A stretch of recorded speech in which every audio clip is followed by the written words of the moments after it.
all fighting. The traveling companion is fighting his brother. Well, his brother spits something into his face and makes him lose control over his sword and the resistment, and he basically grows a bunch of veins and attacks his companions and ties and bounds his companions.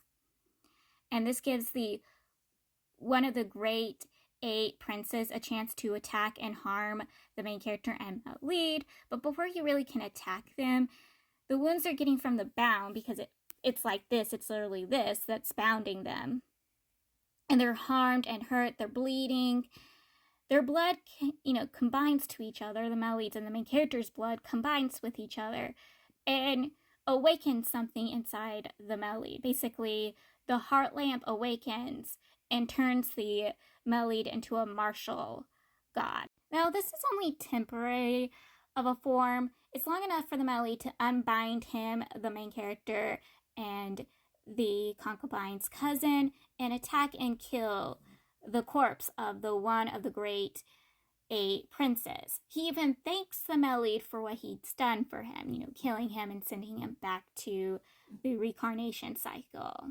He's very pleased with this. And the male lead turns back into his original form. The character uses the heart lamp, like he did before, to awaken the traveling companion from his resistment and uncorrupt him. The male lead kills the traveling companion's brother right in front of all of them, and the main character is like, well, there goes our evidence, because again, they needed the dude alive so the dude could tell everyone the truth, but the dude was basically gonna try to do a suicide murder pact thing, and the male lead had no choice to kill him, but now their evidence is down the drain. So once they get done with that, they go back to base, and you know who is there? The concubine's brother and his army, and he wants answers to his questions. He wants to know why the male lead killed his sister, and the male lead is not able to prove what all of this happened. Even though the emperor's there, the entire military that fought against the corpses was there, they still don't have evidence that she was actually colluding with the traveling companion's brother. It's just hearsay. So he has no evidence to prove she was working with the bad guy and did all of this. And that they had to kill her because, again, she was attempting to commit murder against the main character, or was using the main character hostage, who is the only person that could take down all of these corpses. So it's a mess. And the male lead, again, is not able to prove any of this, and he's not able to say anything. Like, he can't say it to the dude's face.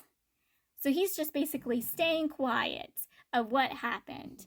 So he just snatches the main character up and just runs away. And the dude's military, his army's chasing after the main character and male lead, and they're running away. They're just going out of there.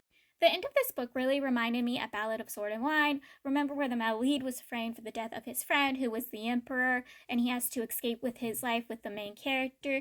It felt the exact same way there, and honestly, this book just feels like it is a mixture of Legend of Exorcism and Ballad of Sword and Wine. I do not know how to explain that, but reading this whole thing, I just kept thinking of Ballad of Sword and Wine and the Legend of Exorcism.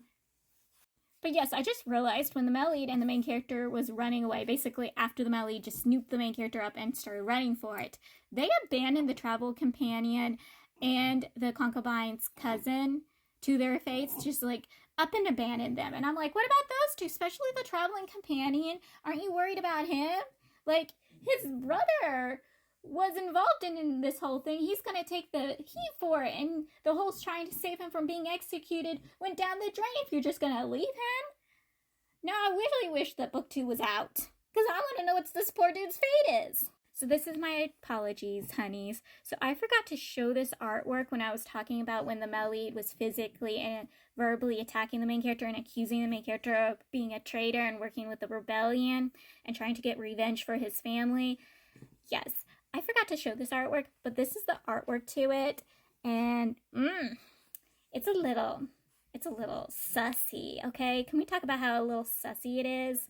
And they also got those yaoi hands going on, like full-on yaoi hands, but it is a very sussy scene looking-wise. I thought something, when I first got the book and I was looking through the pictures, I thought this is when they were gonna get a little naughty, a little saucy, but no, it was not what I thought it was going to be.